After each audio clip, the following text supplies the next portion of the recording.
Halo semuanya, kembali lagi sama gue, Talia Nanda Faiza Disti.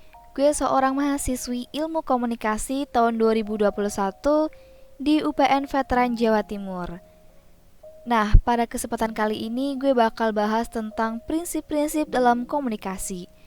Kan gak afdol rasanya saat kemarin kita udah bahas tentang sejarah komunikasi, tapi kita gak lanjutin bahas tentang prinsip dalam komunikasi. Prinsip komunikasi paling terkenal adalah prinsip yang digagaskan oleh Deddy Mulyana dalam bukunya yang berjudul Ilmu Komunikasi Suatu Pengantar. Di dalamnya terdapat 12 prinsip komunikasi. Kira-kira apa aja sih? Yuk kita simak bareng-bareng. Prinsip yang pertama ialah komunikasi adalah suatu proses simbolik. Salah satu kelebihan manusia dari makhluk lain ialah diberi kemampuan untuk berpikir, sehingga manusia mempunyai kemampuan untuk menggunakan lambang.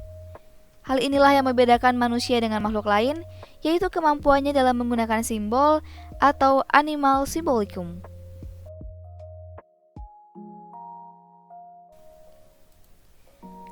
Lambang atau simbol adalah sesuatu yang digunakan untuk menunjuk sesuatu lainnya berdasarkan kesepakatan sekelompok orang.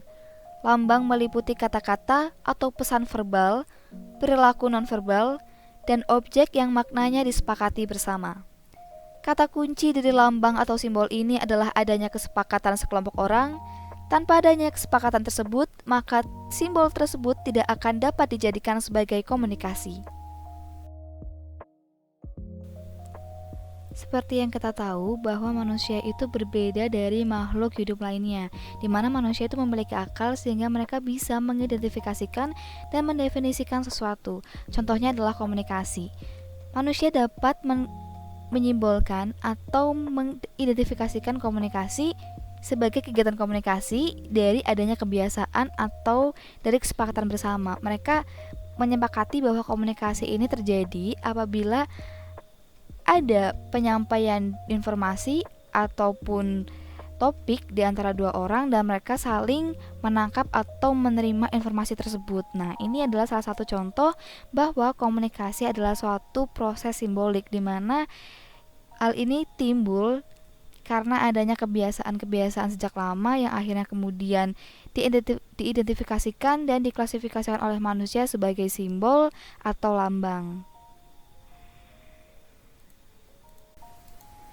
Prinsip yang kedua ialah setiap pelaku komunikasi mempunyai potensi komunikasi.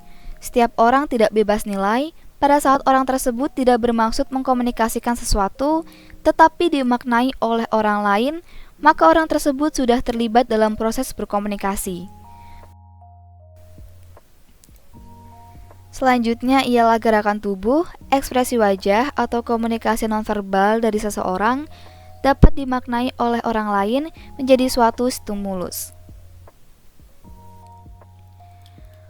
Komunikasi itu nggak sebatas komunikasi secara verbal aja.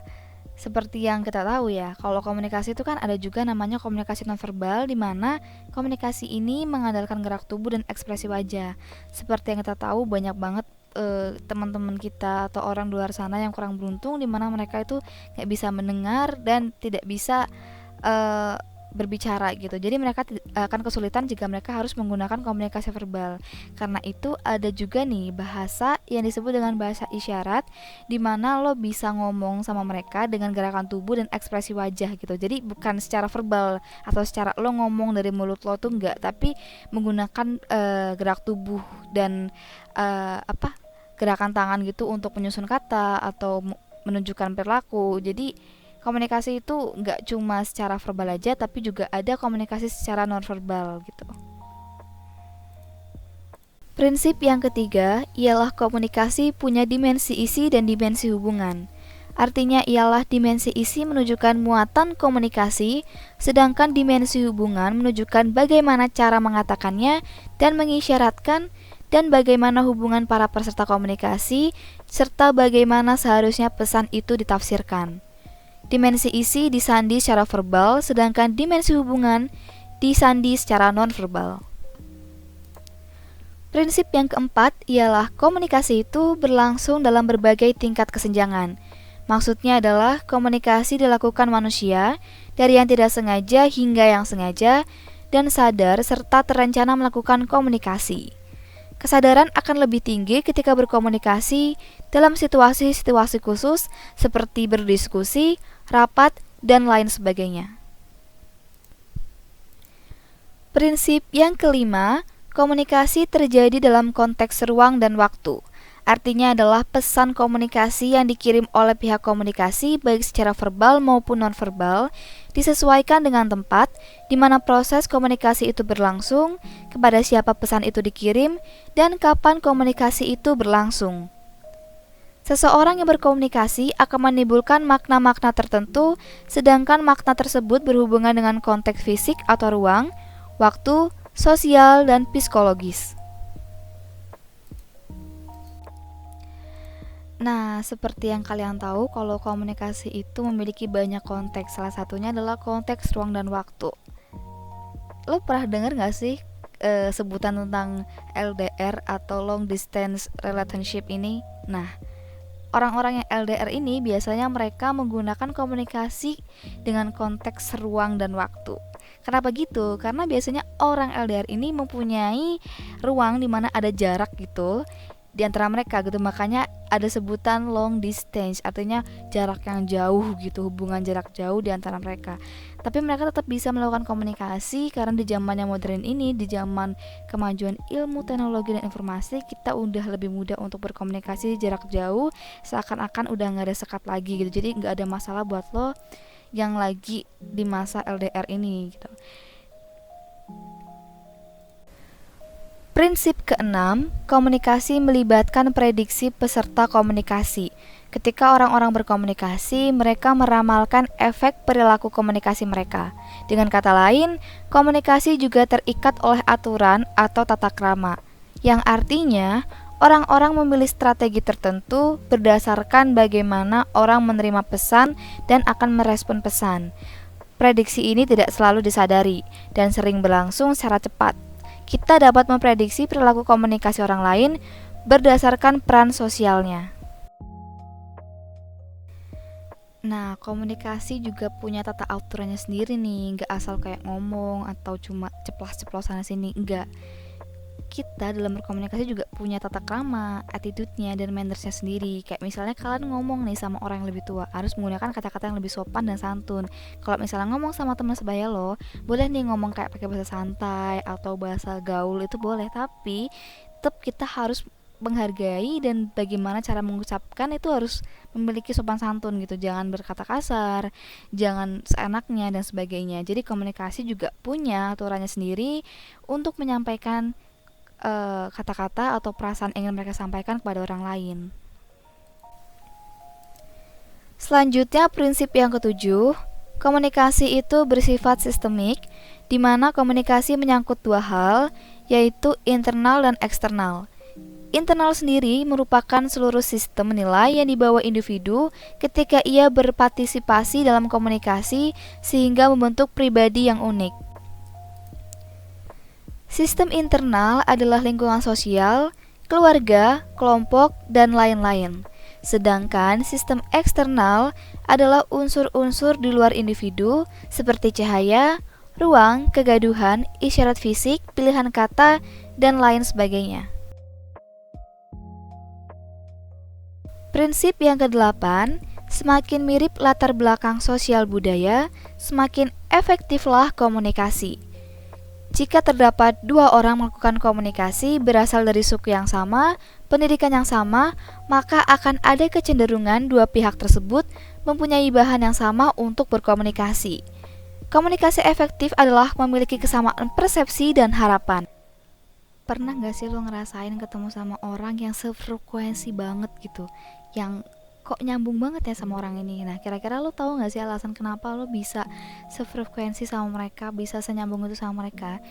Bisa jadi karena lo punya latar belakang budaya dan sosial yang sama. Artinya kayak misal lo sama-sama suka musik B atau lo sama-sama suka movie A. Jadi kalian tuh punya salah satu kesamaan ataupun latar belakang yang sama. Jadi kalian tuh lebih dominan untuk mempunyai topik yang berkualitas, di mana topik itu sama-sama menarik buat kalian berdua. Jadi kalian merasa enjoy dan nyaman buat berkomunikasi sama mereka, yang akhirnya nantinya kalian tuh kayak ngerasa, wah, topik komunikasi gue sama dia kok berkualitas banget ya, kok gue ngobrol sama dia enjoy banget ya. Itu karena kalian memiliki kesamaan sosial budaya, yang artinya kayak punya sama-sama satu hobi, satu kebiasaan, ataupun lain sebagainya. Prinsip yang ke-9, komunikasi bersifat non-sekuensial, yang maksudnya adalah proses komunikasi bersifat sirkular dalam arti tidak berlangsung satu arah. Kemudian melibatkan respon atau tanggapan sebagai bukti bahwa pesan yang dikirimkan itu dapat diterima dan dapat dimengerti. Prinsip ke-10, komunikasi bersifat prosesual, dinamis, dan transaksional. Maksudnya adalah konsekuensi dari prinsip bahwa komunikasi adalah sebuah proses. Komunikasi itu dinamis dan transaksional. Ada juga proses saling memberi dan menerima informasi di antara pihak-pihak yang melakukan komunikasi.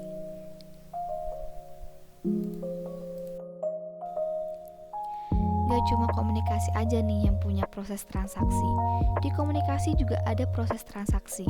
Lah, kok bisa? Ya bisa lah, kan biasanya komunikasi itu terjadi karena adanya pihak yang memberikan informasi dan pihak yang mendapatkan informasi. Biasanya nih kalau kita sering lihat dalam kehidupan sehari-hari, berawal dari kata-kata, lo tau gak sih si Jepri kemarin gue lihat dia jalan sama cewek barunya. Terus temennya jawab kayak, hah?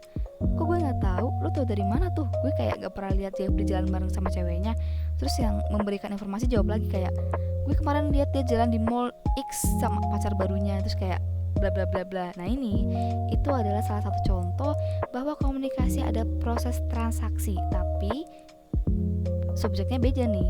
Subjeknya bukan transaksi dalam bentuk barang atau fisik, tapi transaksi informasi atau verbal, di mana kita memberikan transaksi informasi kepada orang lain gitu.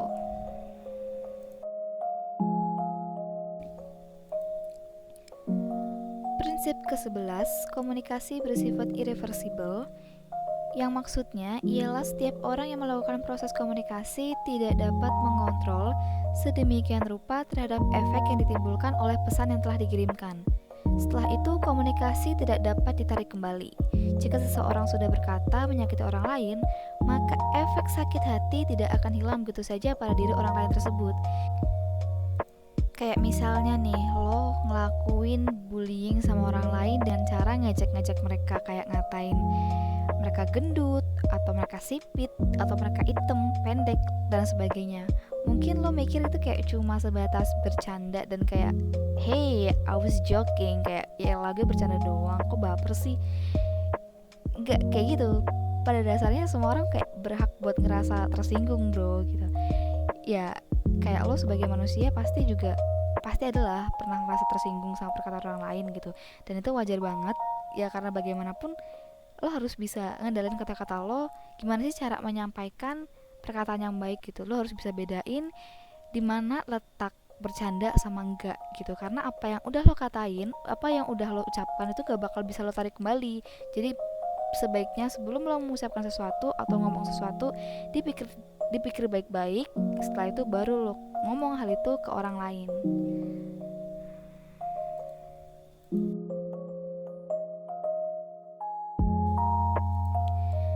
Prinsip ke-12, komunikasi bukan panacea untuk menyelesaikan berbagai masalah. Dalam arti bahwa komunikasi bukan satu-satunya obat mujarab yang dapat digunakan untuk menyelesaikan masalah. Kan banyak orang yang bilang nih, kalau ada masalah ya udah dikomunikasiin aja, semua bakal clear kok. Enggak. Terkadang komunikasi itu juga justru malah menimbulkan hal yang makin buruk gitu. Kadang komunikasi pun bisa jadi bumerang untuk kita kalau kita nggak bisa mengkomunikasikan dengan baik gitu. Karena pada dasarnya terkadang ada beberapa permasalahan yang kita tuh nggak butuh komunikasi, tapi kita butuh action, kita butuh bukti nyata, kita butuh perlakuan nyatanya untuk menyelesaikan masalah itu. Terkadang kayak orang mikirnya ya udahlah, kan gue udah ngobrol sama dia, udah dikomunikasiin sama dia, ya udahlah, udah clear. Terkadang nggak gitu. Terkadang kalau kalian cuma mengandalkan komunikasi aja, itu nggak cukup gitu loh. Untuk menyelesaikan berbagai masalah, banyak banget komponen atau banyak banget hal yang harus kalian lakuin, gak cuma komunikasi aja. Setelah kalian udah mengkomunikasikan masalah ini sama orang lain, kalian juga harus lakuin tindakan setelah itu, gak cuma komunikasi aja. Jadi komunikasi itu bukan satu-satunya tombak yang dapat digunakan untuk menyelesaikan masalah. Contoh paling sederhana dalam masalah komunikasi, biasanya nih, yang seperti kita tahu, tawuran-tawuran antar pelajar itu berawal dari masalah-masalah sepele kayak saling ngejek satu sama lain. Misalnya sekolah A ngejek sekolah B, sekolah B ngejek sekolah A. Jadi ini merupakan salah satu masalah komunikasi di mana mereka itu punya masalah dalam menangkap arti gitu, atau mereka memang sengaja melakukan hal tersebut untuk mengejek atau membuli gitu. Nah, ini termasuk dalam masalah komunikasi. Berawal dari hal-hal seperti ini, berawal dari masalah komunikasi ini, timbullah akhirnya masalah lainnya gitu. Akhirnya timbul masalah tawuran antar pelajar, dan dimana ini akan mengakibatkan banyak keributan gitu di masyarakat yang nantinya juga memberikan banyak kerugian dan dampak buruk bagi lingkungan sekitarnya gitu. Nah, itu tadi penjelasan dari gue tentang prinsip komunikasi. Tuh kan, komunikasi aja punya prinsip, masa lo gak punya sih? Jangan sampai ya lo hidup tuh tanpa prinsip. Bagaimanapun, setiap hal itu harus memiliki prinsip biar lo lebih mudah untuk menjalani hal itu. Dari hal ini kita belajar banyak hal nih, buat lebih hati-hati kalau ngomong sama orang. Jangan sampai apa yang lo ucapin itu nyakitin perasaan orang lain. Jadi sebelum kalian ngomong atau ngucapin sesuatu, tolong dipikir dulu ya. Begitu juga ketika kalian mau ngetik sesuatu di sosial media nih, jangan sampai kalian ngetik asal-asalan gitu. Kalian mikir kayak cuma sosial media juga, kayak gak bakal tahu siapa gue gitu kan. Jangan sampai lo menggunakan hal itu untuk sarana ngejudge orang atau ngebully orangnya. Jangan sampai. Tolong jadi orang yang bijak dan jaga komunikasi lo dan cara bicara lo biar lo bisa lebih dihargai lagi sama orang lain.